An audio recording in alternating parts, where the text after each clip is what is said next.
and welcome back to the program. You're watching Morning Thailand with Phi and Golf. Now, before we go to the news about the demonstrations, I have one news to announce, and this particular news is involving a very soon to be or upcoming event, which is a celebration of Loy Kratong, Kun Phai. Yeah. And of course, that's a floating festival where The lantern, where we float the kratong or the lanterns, the floating lanterns into the river or the canal, and in the belief that in the sky. Oh yes, of course. In believing that there will be the way to pay respect to the goddess of river. Now, of course, this particular lantern floating in particular, which is up in the sky, normally happens in the northern part of Thailand. Yes. We've seen that a lot. In other part, when we talk about Loy Kratong, is normally the floats that we throw. We slowly disembark it from in the river. Now they say that for this year, due to the fact that there has been quite a bit of a report that the lantern itself that flew up into the sky has caused quite a bit of disturbances, especially those that has been released in the area that's so close to the airport. Of course, these lanterns would float up pretty high. That means that, as you can see the amount of the lanterns itself, that means that this alone will cause quite a bit of disturbances to the aviation area in itself. Now they say that at this point yesterday, in Chiang Mai province, the provincial authorities has been informed by the Interior Ministry, and this actually has been quite a bit of a plan working with Transportation Department as well, saying that there should be a regulation in place in terms of releasing of the lanterns as well as fire up the fireworks into the sky during the time or around the zoning area that might be too close to the plane site and such, or the airport. Now they say that at this point, they are trying to not only put the right time, so you have about a few hours to be able to do this. They say that in Chiang Mai province at this point, you can release the lantern at 10 in the morning until noon, which is quite interesting because I never seen them doing in the morning before, but I guess you can.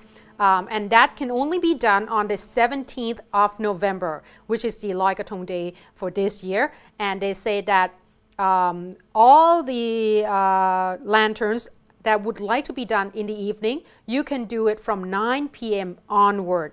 And that could be done during the 16th to the 18th of November. If you're not sure when and where you could do it, I suggest that you ask the local authorities because you do not want to disturb the plane and such, because if it's stuck, it could create quite a bit of damages. And this goes the same thing with the fireworks as well. So don't just shoot it up anywhere because you might create a lot of damages. And they say that at this point they are trying to make sure that all the lanterns that used are actually up to standard as well, because there are some report before where it got caught on fire. It has ended up causing quite a bit of damage to the citizens as well as the nearby houses. And they say that at this point, if you are wondering as in terms of when and where you can actually do this, you can always give the airport authorities, especially in Chiang Mai province, a call at 053922318, and that's from just regular working hours.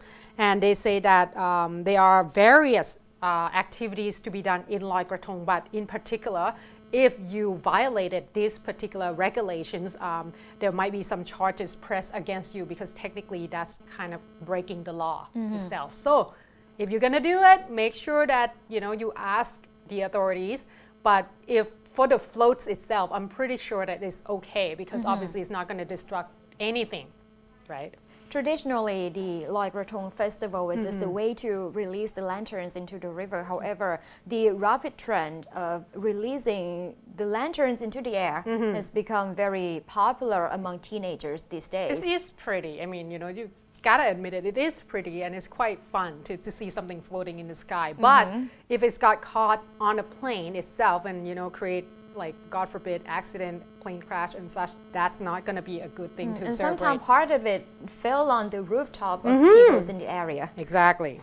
Now moving on to another story, here's the ICJ's court ruling. One of the stories that were up for a big anticipation against Right. it. The ICJ, or the International Criminal Court in The Hague, Court of Justice in The Hague, Netherlands, will confirm whether its ruling in 1962 included the territory around the Preah Vihear temple, and the hearing will be on this upcoming Monday. The court will rule the court ruled back in 1962 that the Preah Vihear was under Cambodian sovereignty, and Cambodia asked the court in April of last year to determine whether the ruling 50 years ago covered the temple's boundary.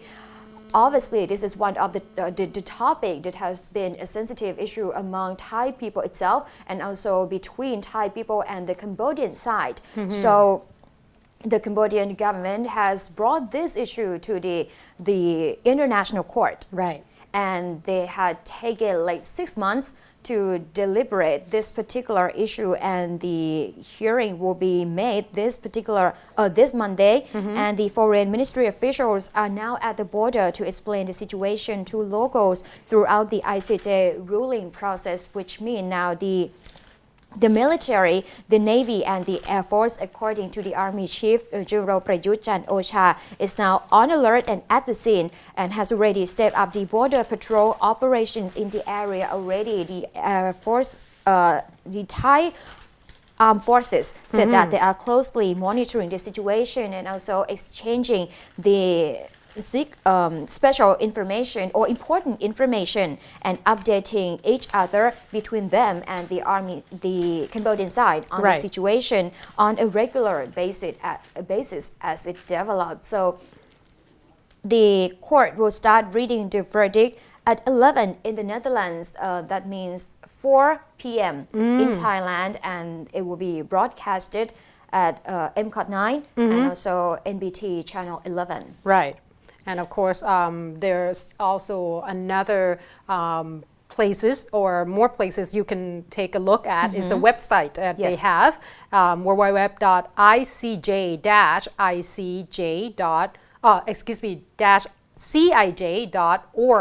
or another website that we have, hopefully there will be up, I guess not. Now, worldwideweb.pravihan or PHRAVIHARN.org. Now, these two websites, you can actually go and visit. As you can see there, they put it up for you there. These two websites, you can actually go and take a look at it. All the ruling or the release of the ruling itself will be broadcasted live. So I guess they have a new feeds that you can actually watch it live on these two websites. So if you're interested, of course, that's where the channels that you can take a look. And the reading of the verdict will take place about 2 hours. So starting from 4 p.m. in Thailand and ended at 6.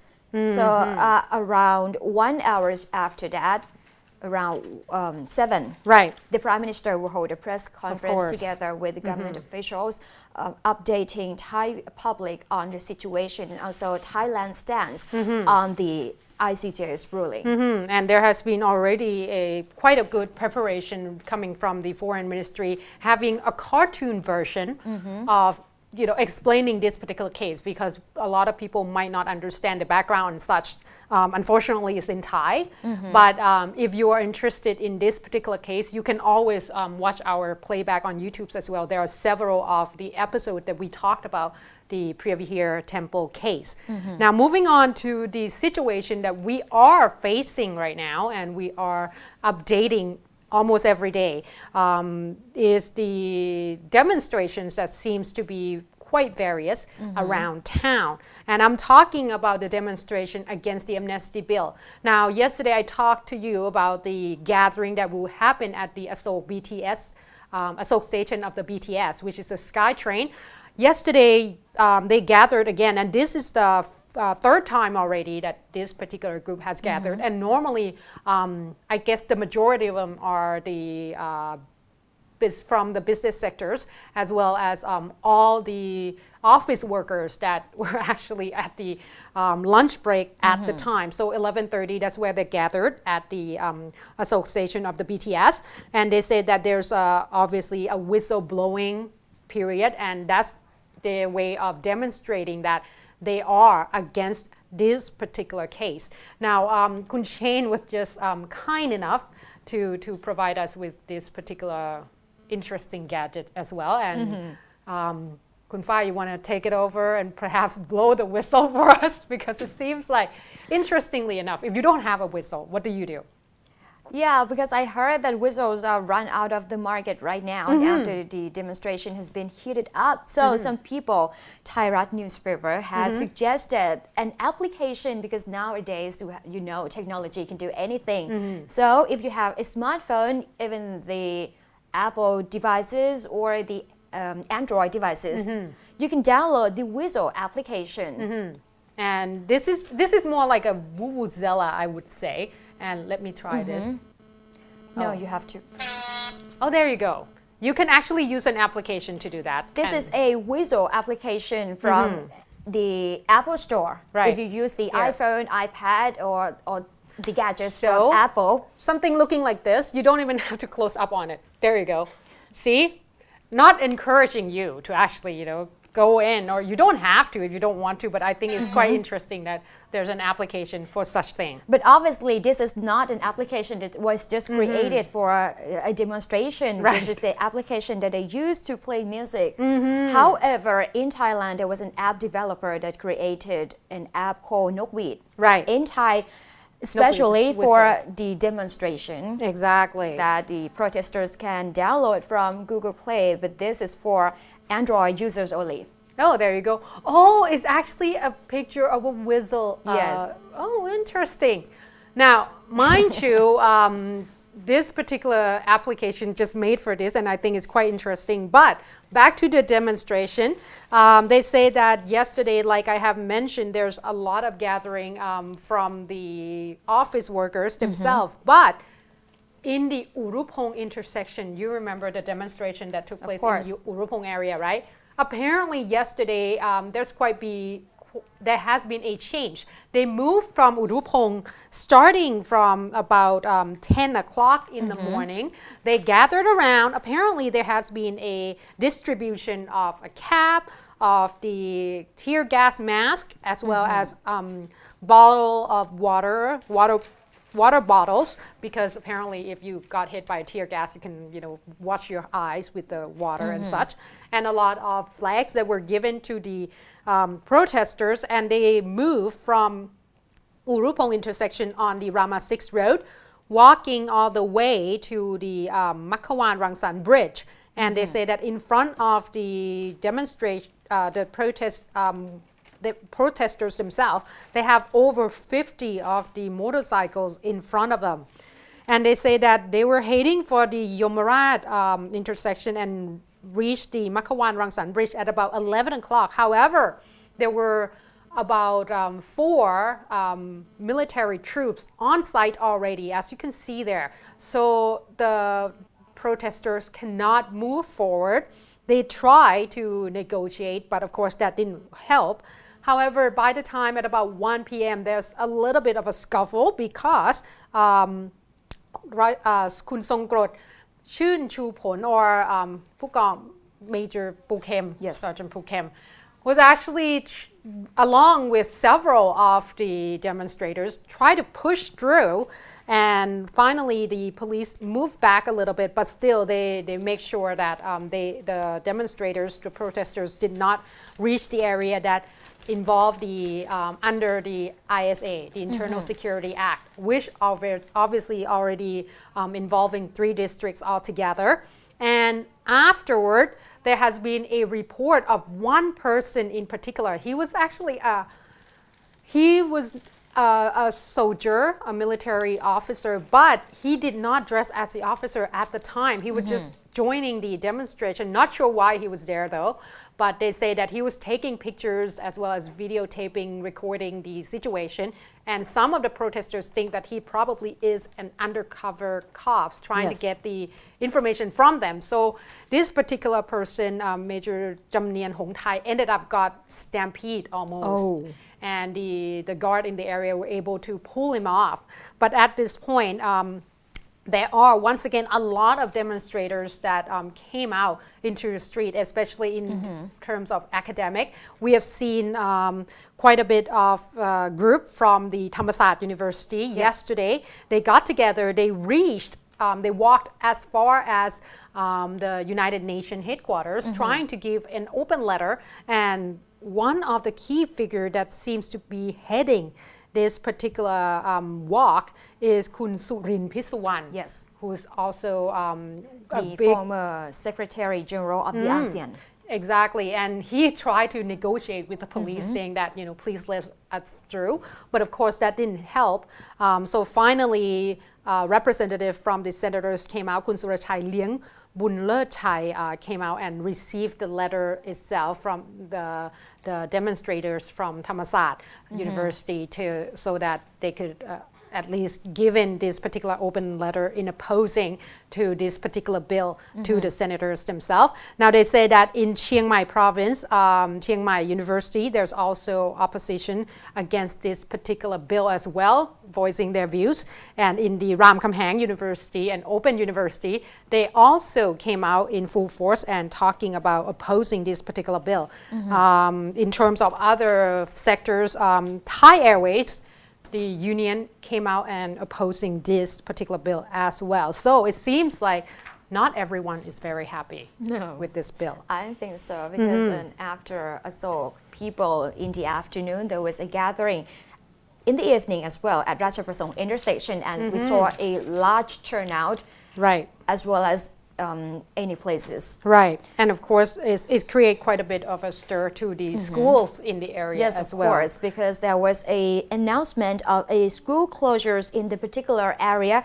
Firstly, the 9 schools in ISA imposed area will be closed today, including the Sukhothai School, the Benjamabapit School, Somananam Barihar School, Thewarat Kunchon School, the Sawat Wari Simaram School, วัดราชภาติการาม School ประชาระบือธรรม ธรรมาภิรตาราม and วัดจันทร์สโมสร Schools. These are the schools that are located in the ISA imposed area. However, there were 3 more schools, สตรีวิทยา บวรนิเวศ and ราชวินิต that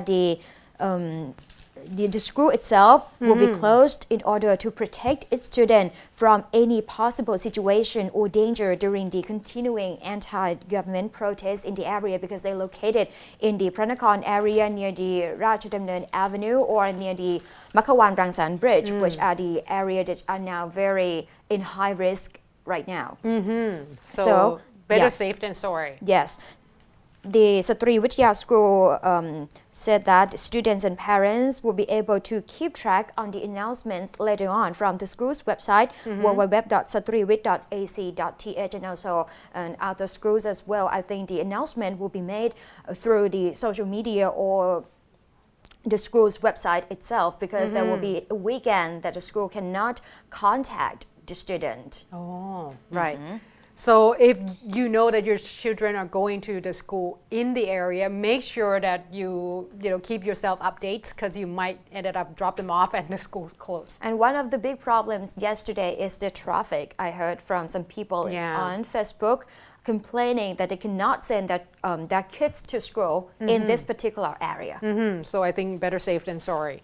All right, let's take a short break, because when we come back, finally there has been a little bit of a movement from the government side. The Prime Minister has came out and once again made a 3rd announcement already, official announcement about the amnesty bill. Apparently 6 of the amnesty bill draft will be pulled off from the table, and of course we have updates on the Preah Thai party and the red shirts. It seems like they are in good terms once again, so please stay tuned.